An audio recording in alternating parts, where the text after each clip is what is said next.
ನಮಸ್ಕಾರ ಎಲ್ರಿಗೂ. Welcome back to my channel. ಈ ವರ್ಷದ ವರಮಹಾಲಕ್ಷ್ಮಿ ಹಬ್ಬದ ವಿಶೇಷತೆಗಳು, ಹಬ್ಬ ಯಾವ ದಿನ ಇದೆ, ಯಾವ ಸಮಯ ಇದೆ, ಹಬ್ಬಕ್ಕೆ ಯಾವ ಬಣ್ಣದ ಸೀರೆ ಇದೆ, ಪ್ರತಿಯೊಂದನ್ನು ವಿವರವಾಗಿ ತಿಳಿಸಿಕೊಡ್ತೀನಿ.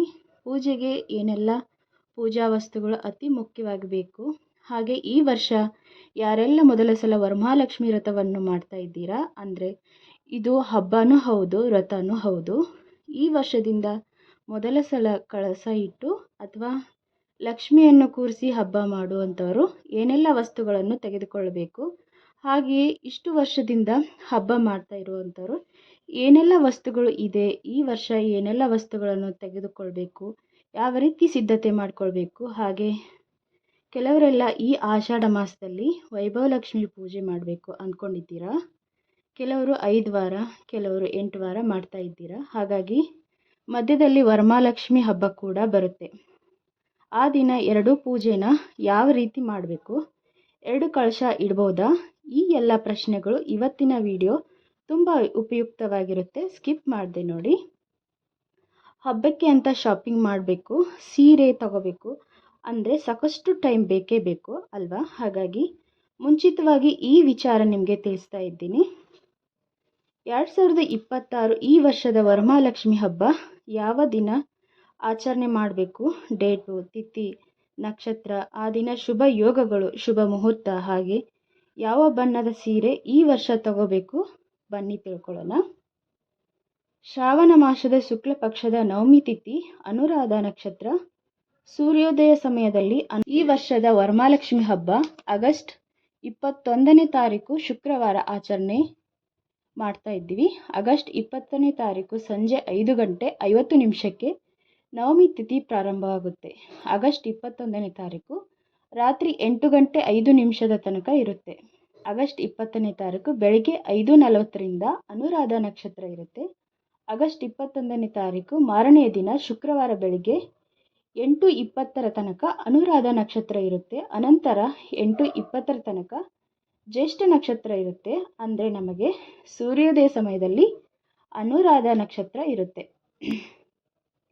ಡೇಟು, ತಿಥಿ, ನಕ್ಷತ್ರದ ಆಧಾರದ ಮೇಲೆ ಅದು ಯಾವ ಬಣ್ಣ ರಿಪ್ರೆಸೆಂಟ್ ಮಾಡುತ್ತೆ ಅನ್ನೋದರ ಮೇಲೆ ಈ ವರ್ಷದ ವರಮಹಾಲಕ್ಷ್ಮಿ ಹಬ್ಬಕ್ಕೆ ಯಾವ ಬಣ್ಣದ ಸೀರೆಯನ್ನು ತಗೋಬೇಕು. ಅಂದರೆ ನೀವು ಯಾವ ಬಣ್ಣದ ಸೀರೆಯನ್ನು ತಗೊಂಡ್ರೂ ಕೂಡ ಬಾರ್ಡರ್ ಸೀರೆ ತಗೊಳ್ಳಿ. ವರ್ಕ್ ಸ್ಯಾರಿ ಈ ಥರದ ಸೀರೆ ಎಲ್ಲ ತಗೋಬೇಡಿ. ಬಾರ್ಡ್ರ್ ಸಣ್ಣ ಇದ್ರೂ ಪರವಾಗಿಲ್ಲ, ಬಾರ್ಡ್ರ್ ಸೀರೆ ತಗೊಂಡ್ರೆ ತುಂಬ ಒಳ್ಳೆಯದು. ಡೇಟ್ ಪ್ರಕಾರ ಅಂದರೆ 21ನೇ ತಾರೀಕು ಬರುತ್ತೆ. 2+1 ಅಂದರೆ 3 ಗುರುಗಳ ತತ್ವ ಇರುವ ಗುರುಗಳ ನಂಬರ್. ಹಾಗಾಗಿ ಯೆಲ್ಲೋ ಅಥವಾ ಆರೆಂಜ್ ಮತ್ತು ಆರೆಂಜ್ ಯೆಲ್ಲೋ ಅಥವಾ ಗೋಲ್ಡನ್ ಯೆಲ್ಲೋ, ಸಫ್ರಾನ್ ಕಲರ್ ಈ ರೀತಿ ತಗೋಬೋದು. Light or dark orange colour ತಗೋಬೋದು. ಹಾಗೆ ಅನುರಾಧ ನಕ್ಷತ್ರ ಇರೋದ್ರಿಂದ ಈ ಅನುರಾಧ ನಕ್ಷತ್ರ ಡಾರ್ಕ್ ಕಲರನ್ನು ರಿಪ್ರೆಸೆಂಟ್ ಮಾಡುತ್ತೆ. ಹಾಗಾಗಿ ಡಾರ್ಕ್ ಬಣ್ಣ, ಡಾರ್ಕ್ ಮೆರೂನ್, ಡಾರ್ಕ್ ಬ್ರೌನ್ ಈ ಥರ ಈ ವರ್ಷ ಯೆಲ್ಲೋ, ಆರೆಂಜ್, ಬ್ಲೂ, ಮೆರೂನ್ ಈ ಕಾಂಬಿನೇಷನಲ್ಲಿ ಸೀರೆ ತಗೋಬೋದು. ಆದಷ್ಟು ಲೈಟ್ ಕಲರಲ್ಲಿ ತಗೊಳ್ಳಿ. ಆದಷ್ಟು ಲೈಟ್ ಕಲರ್ನಲ್ಲಿ ನೋಡಿ. ಈಗ ಸ್ಯಾರಿ ಲೈಟ್ ಕಲರ್ ಇರೋದ್ರಿಂದ ಬಾರ್ಡರ್ ಡಾರ್ಕ್ ಕಲರ್ ಇರಬೇಕು. ಈ ರೀತಿ ಒಂದು ಕಾಂಬಿನೇಷನಲ್ಲಿ ನೀವು ಸೀರೆಯನ್ನು ತಗೋಬೋದು. ಲೈಟ್ ಯೆಲ್ಲೋ, ಲೈಟ್ ಆರೆಂಜ್ ಮತ್ತು ಈ ಲೈಟ್ ಯೆಲ್ಲೋ ಸ್ಯಾರಿಗೆ ಮೆರೂನ್ ಬಾರ್ಡರ್ ಇರೋ ತರಹ ಈ ರೀತಿ ಕಾಂಬಿನೇಷನಲ್ಲಿ ತಗೊಳ್ಳಿ. ಒಟ್ಟಿನಲ್ಲಿ ಈ 4 ಬಣ್ಣದಲ್ಲಿ ಯಾವುದಾದ್ರೂ ಸೀರೆಯನ್ನು ತಗೋಬೋದು. ಮತ್ತೊಮ್ಮೆ ಹೇಳ್ತಾ ಇದ್ದೀನಿ, ಯೆಲ್ಲೋ, ಆರೆಂಜ್, ಬ್ಲೂ ಮತ್ತು ಮೆರೂನ್. ಇನ್ನು ಈ ಕಲರ್ಗಳ ಹೊರತುಪಡಿಸಿ ಮಹಾಲಕ್ಷ್ಮಿ ಅಂದಮೇಲೆ ಸಾಮಾನ್ಯವಾಗಿ ಹಸಿರು ಬಣ್ಣದ ಸೀರೆಗಳನ್ನು ಉಡುವಂಥದ್ದು ಅಥವಾ ಉಡಿಸುವಂಥದ್ದು ಇರುತ್ತೆ. ಹಾಗಾಗಿ ಹಸಿರು, ಹಳದಿ ಬಣ್ಣ ಮತ್ತು ರೆಡ್ ಕಲರ್ ಅಥವಾ ಈ ಒಂದು ಕಾಂಬಿನೇಷನಲ್ಲಿ ಕೂಡ ತಗೋಬೋದು ಈ ವರ್ಷದ ಬಣ್ಣ.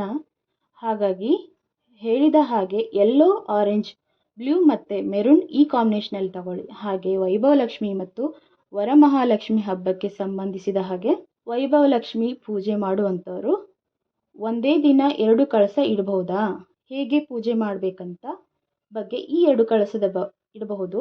ಒಂದು ವೈಭವಲಕ್ಷ್ಮಿ ಇರುತ್ತೆ, ಇನ್ನೊಂದು ವರಮಹಾಲಕ್ಷ್ಮಿ ಇರುತ್ತೆ. ನೀವು ಯಾವ ರೀತಿ ವೈಭವಲಕ್ಷ್ಮಿ ಪೂಜೆ ಮಾಡ್ತಾ ಇದ್ದೀರೋ ಅದೇ ರೀತಿ ದೇವರ ಮನೆಯಲ್ಲಿ ನೀವು ಮತ್ತೊಂದು ಮಾಡ್ಬೋದು. ಇನ್ನು ಲಕ್ಷ್ಮಿನ ನೀವು ಹೊರಗಡೆ ಕೂರಿಸ್ತೀರಾ, ದೇವರ ಮನೆಯಲ್ಲೇ ಕೂರಿಸ್ತೀರಾ, ಅದೇ ರೀತಿ ಮಾಮೂಲಿಯಾಗಿ ಮಾಡ್ಕೊಳ್ಳಿ. ಒಂದು ಪೂಜೆನ ಬೆಳಗ್ಗೆ ಮಾಡಿ, ಇನ್ನೊಂದು ಪೂಜೆನ ಸಂಜೆ ಮಾಡಿ. ಈಗ ವರಮಹಾಲಕ್ಷ್ಮಿ ಹಬ್ಬ ಸಾಮಾನ್ಯವಾಗಿ ಬೆಳಿಗ್ಗೆ ಬ್ರಾಹ್ಮಿ ಮುಹೂರ್ತದಲ್ಲಿ ಲಗ್ನ ಮುಹೂರ್ತ ಇರುವಂಥದ್ದು.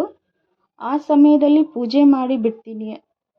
ಇನ್ನು ಸಂಜೆ ಗೋಧೂಳಿ ಸಮಯದಲ್ಲಿ ಹೇಗಿದ್ರೂ ಹಬ್ಬದ ದಿನ ಸಂಜೆ ದೀಪ ಹಚ್ಚೋದು ಎಲ್ಲ ಇದ್ದೇ ಇರುತ್ತೆ ಅಲ್ವಾ. ಹಾಗಾಗಿ ನೀವು ಸಂಜೆ ವೈಭವ ಲಕ್ಷ್ಮಿ ಪೂಜೆನ ಮಾಡ್ಬೋದು. ಬೆಳಿಗ್ಗೆನೇ ಬೇಕಾದರೆ ನೀವು ಎರಡೂ ಕಳಸನ ರೆಡಿ ಮಾಡಿ ಇಟ್ಕೋಬೋದು.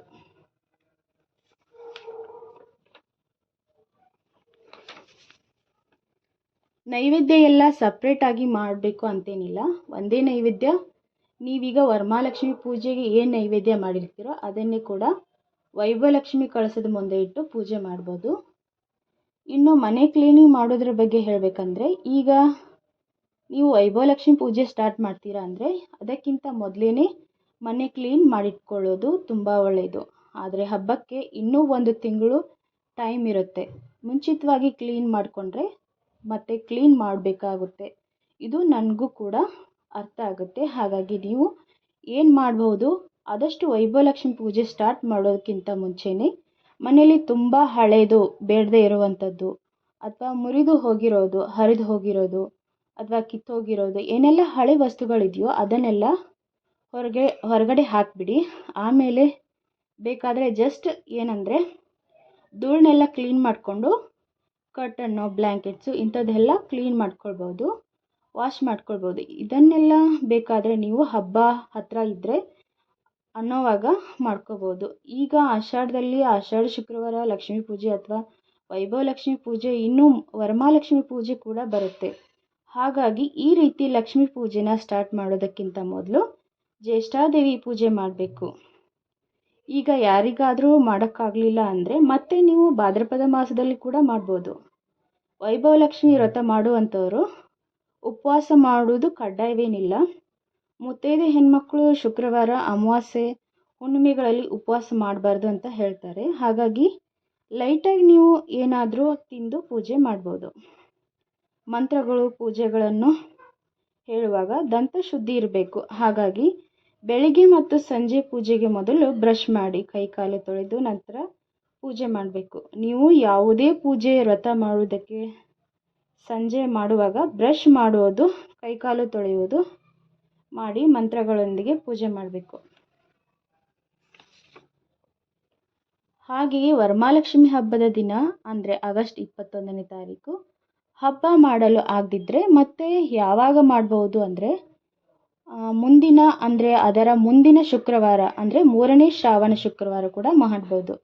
ಸ್ನೇಹಿತರೆ, ಇನ್ನು ಹಬ್ಬಕ್ಕೆ ಏನೆಲ್ಲ ತಗೋಬೇಕು, ಹಾಗೆ ಯಾವ ರೀತಿ ಜೋಡಿಸಬೇಕು, ಕಳಸದ ಅಲಂಕಾರ ಹೇಗೆ ಮಾಡಬೇಕು, ದುಡ್ಡು ಎಷ್ಟು ಇಡಬೇಕು, ದುಡ್ಡು ಯಾವ ರೀತಿ ಇಡಬೇಕು, ಎಷ್ಟು ತಟ್ಟೆ ಜೋಡಿಸಬೇಕು, ಮಡಲಕ್ಕಿ ಹೇಗೆ ಇಡಬೇಕು, ಇದೆಲ್ಲ ಮಾಹಿತಿಯನ್ನು ಮುಂದಿನ ವಿಡಿಯೋದಲ್ಲಿ ತಿಳಿಸಿಕೊಡ್ತೀನಿ.